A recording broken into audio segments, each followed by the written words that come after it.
دڵکە گڵکۆی خەونەکان و شاری گەورەی خەمەکانە، حەق تەجێی بێڵی ئەزیزم، جێگەی گوڵ لە گوڵستانە. تۆ لەشکی چاوەکان تا هەزار ئاوات بەدی دەکرێ، منیش خەندەم هەڵقوڵاوی دەرونی پڕ لە گریانە. بڕوا مەکە گەر لێوم گوڵی ئاڵی خەندە بگرێ، وەکو ژاڵە ناخم تاڵە، سەمەرم ئازار و ژانە. سێبەریشم لە دووم نایە، هێندە سەختە ڕێگەی ژینم، کانیەوینی تۆش بۆ من هەر سەراب و بیابانە. دووکەڵی ئاهی دەروون مەگرتوویە چرای جەماڵت، یاخود زوڵفە بەسەر کوڵمی گەشت داوا پەرێشانە. کوڵمەیە ئاوێنەی دڵم بەم شێوە خوێنی تێزاوە، نەخێر گەر ئاوێنەی دڵ با ڕەحمی بوو بە جەرگی شانە. بە ماچی لێوی شیرینی دەیکرد ساڕێژی برینی، نەک بە تیری چاوی مەستی لێی بگرێتەوە نیشانە. ئەگەر چی دەزوی ئیلهامم ناچێ بە دەرزی هەڵبەستا، گەر درزی سینەت ببینم دەبمە شاعیری ئەفسانە. نەبیستم گوفتی شیرینی، نەدیم خەندەی دەمولێوی، نەدیم خەندەی دەمولێوی سەرچاوە یاوی ژیانە.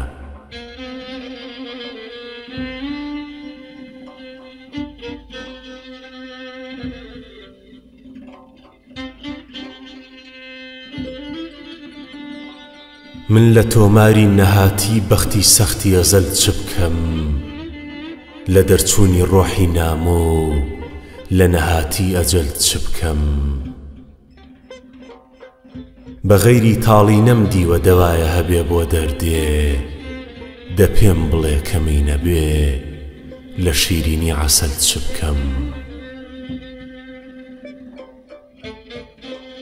کە دیر ڕەقیب شیعرم مەدحی جوانی یارە ڕوون دیارە، وتی من غەزالم هەبێ لە ڕەوانی غەزەل چ بکەم. بە یارم وت کە دڵ جێتە، فەرمووی تەماشام شێتە، لە بەیتی پڕ لە ئەحزان و خاپوور و بێعمل چ بکەم. تەشریفت بێنە کەلامت تەبشیری بۆ مەهێنا بێ، دەسا ئەجەل تخوا ئەجەل لەم ژینە بێئەمەل چ بکەم.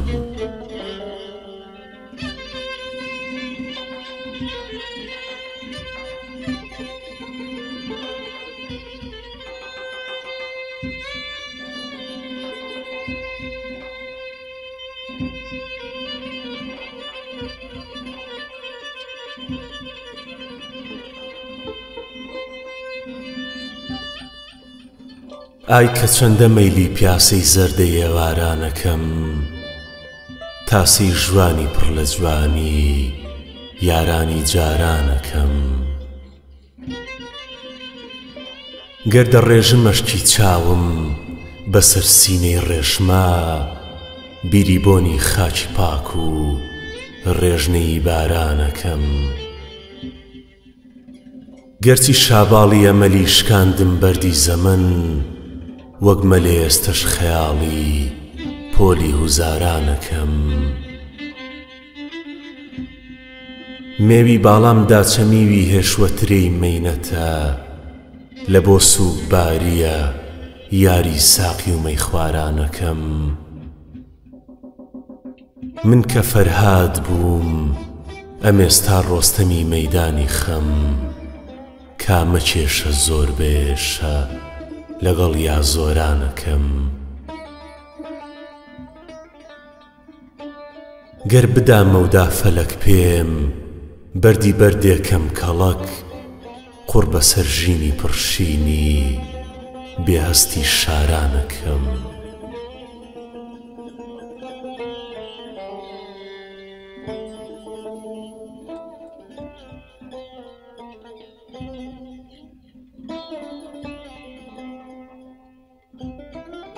ئەی گوڵ ئەگەر بمدوێنی چ دەبێ، بەڕووما خەندە بنوێنی چ دەبێ؟ کۆرپەی دڵی وڕک گرتووی هەتیوم لە نوێنی سینەت بنوێنی چ دەبێ؟ کە تۆی میراوی دێراوی دوودی دەم، تۆوی شادی کە بڕوێنی چ دەبێ؟ لە کێوی پڕنشێوی سەختی تەمەن، تەمی ماتەم بڕەوێنی چ دەبێ؟ تا نەژاکاوە گوڵی دڵم بەخەم، خونچەی بەختم بخەمڵێنی چ دەبێ؟ ئەرێ ئەی قیبلەگایەوینی نەدیم، لە من ڕوو وەرنەچەرخێنی چ دەبێ؟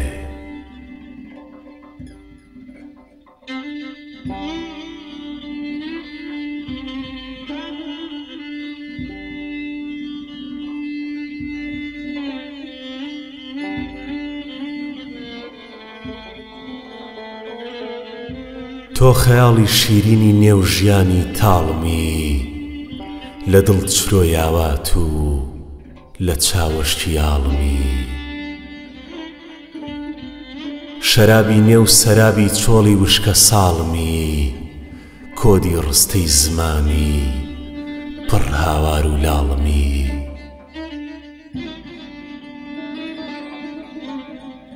جۆش و خرۆشی گیانی لە خۆشی بەتاڵمی، ئاوازێکی زوڵاڵی نێوگەروی شمشاڵمی.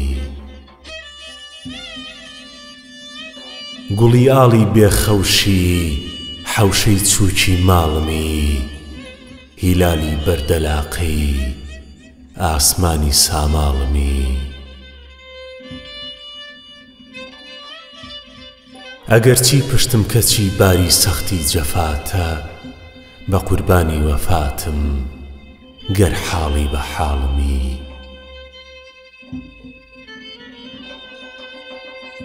من بۆیە بەم پیریە دێم بەرەو پیریتەوە، هەڵگری نازی دڵی بێمەوا و مناڵمی.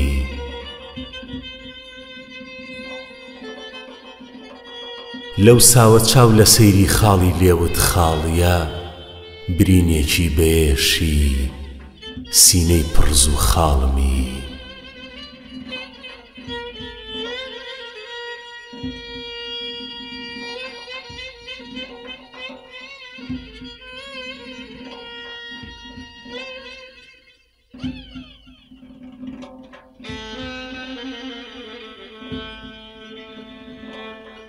باسی دەریایە فرمێسک بە دڵۆپێ حیبر ناکەم، ئەلەم هەمووە لەمەدا قەڵەم ناچار شیعر ناکەم.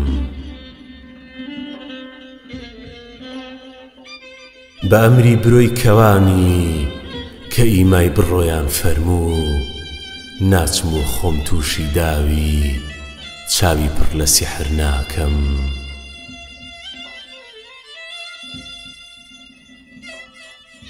ڕاستەوتم دەبمەشانە لە بۆ زوڵفی پەرێشانت، ئەمما نابم باوێنت، ئەمن حەز بە کیبر ناکەم.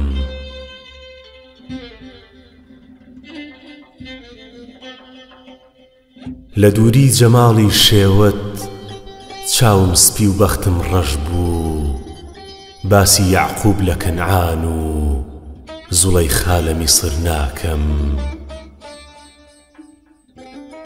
لەوەتی بوومە دەروێشی تەریقەی عیشقی پڕێشت، بە دڵ و بە کوڵ دەناڵم تاوێ فکری زیکر ناکەم.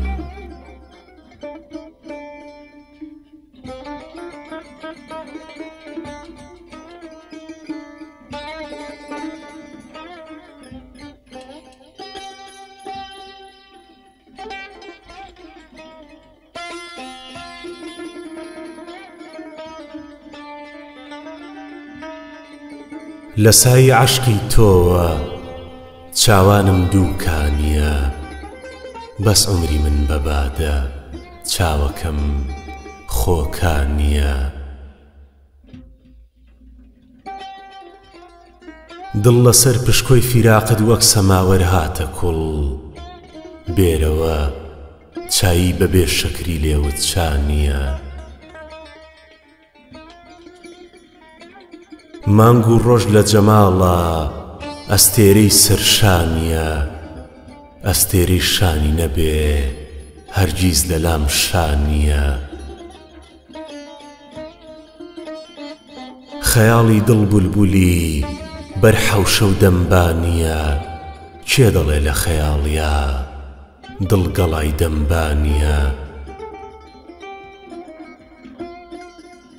سینەم میزانیە بینی بێغەش و یەکسانیە، بێرە ئامێزم ببینە سەنگی خۆت یەکسانیە.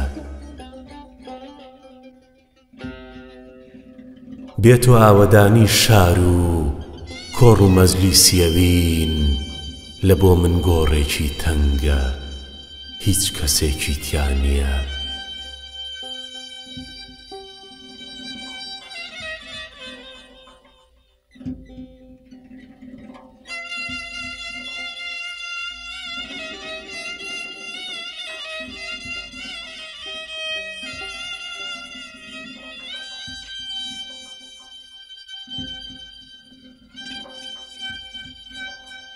شەوی دەیجوورەیە یەڵدایەم شەو، کە خۆری ڕوود لە ڕووم هەڵنایەم شەو.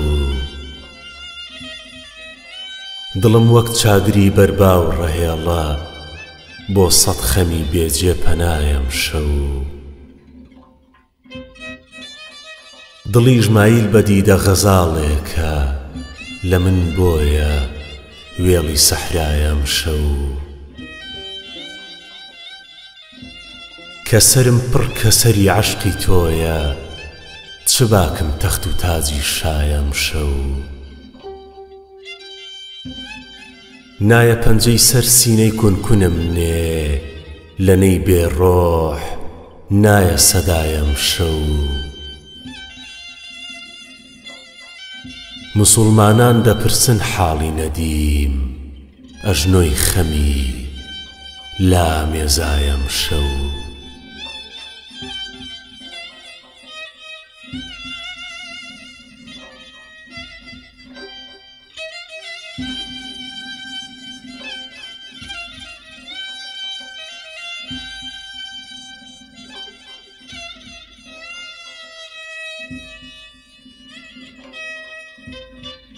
دڵم بۆ خەزانی عومری بەهاری وا بە کوڵ دەگری، تۆش لە پاییزی تەمەنتا وەک هەنار تازە گوڵ دەگری.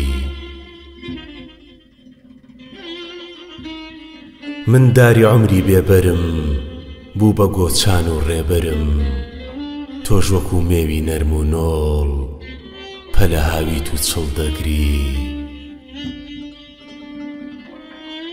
من لە تەختی کێلی سینەت وەفاتمە نووسمەوە، ئەتۆش لە دڵی سوتاوم بۆ چاوەکانت کل دەگری.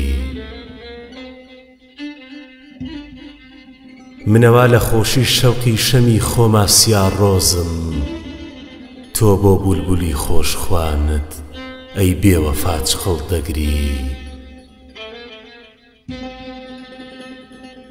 پرسیم لە حاڵی کەناری، بۆ لە باغ و گوڵ کەناری، حاڵی کردم بە بێزاری، یەخەی چەرخی غافڵ دەگری. ئەرێ چییە ناڵەی قومری نەوەک ڕۆژێ هەموو عومری وەک خەندەی نەدیم حەزینە بۆیە ئاوا بەدڵ دەگری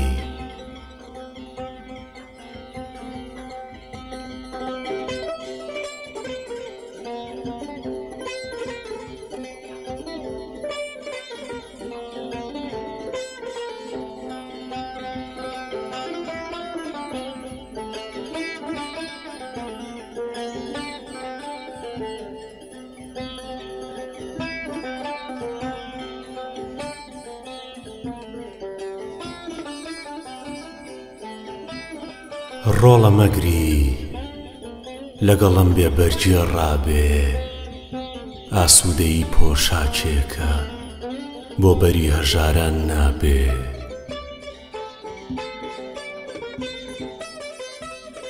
قەیدی چییە باک و کوختی دڵی ئێمە هەر نەغمەی حەزین بخوێنێ با بازی خەمیەخەی بدڕێ سوور بێ سووری کالە خوێنێ بام ڕۆلانەمان تەنگ بێ زەوی و ئاسمان هەراو جەنگ بێ باڵی فڕەمان بالەنگ بێ سبەی زوو یاخود درەنگ بێ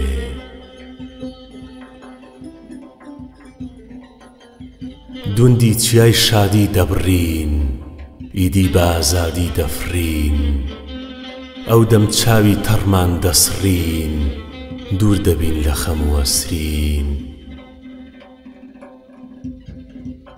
جارێکی دی دەستی مەرام بۆ برینی سێوی حەرام درێژ نابێ ئیدی کەس جێی پێلێژ نابێ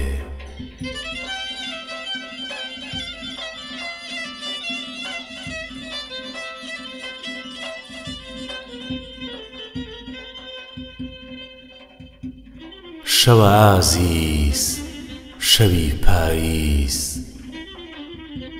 چرکەمان دووی ڕێگەی دووری دەقیقەیە کات هێندە بێ سەلیقەیە ناچێ بەدەم گزنگەوە ئاخ بەدەست شەوە زەنگەوە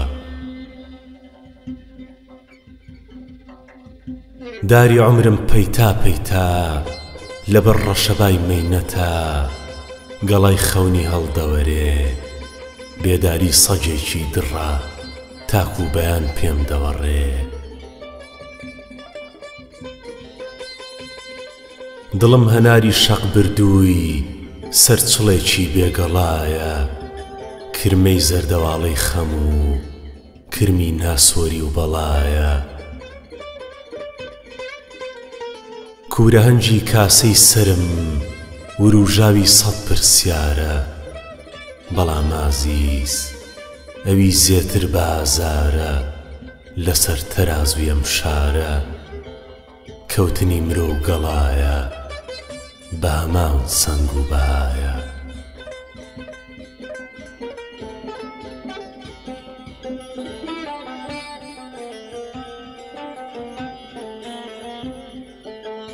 من لە دنیای ڕۆحی خۆشمە نامە و بێجێم شەوان لەسەر شۆستەی ساردی خەیاڵێکە هەڵدەلەرزێم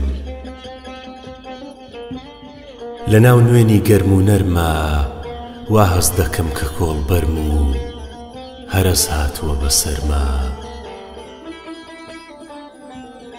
ڕۆژیش لەودی و پەنجەرەی نیوەلێڵەوە لە ژوورێکی تەنگ و تاری وەک گۆڕێکی بێکێلەوە چون بەردی برنجی سەرسینی ورد ورد چرکەکان دەبژێرم گوێ لە گمەی کوکوختی غەمگینی دڵم ڕادەدێرم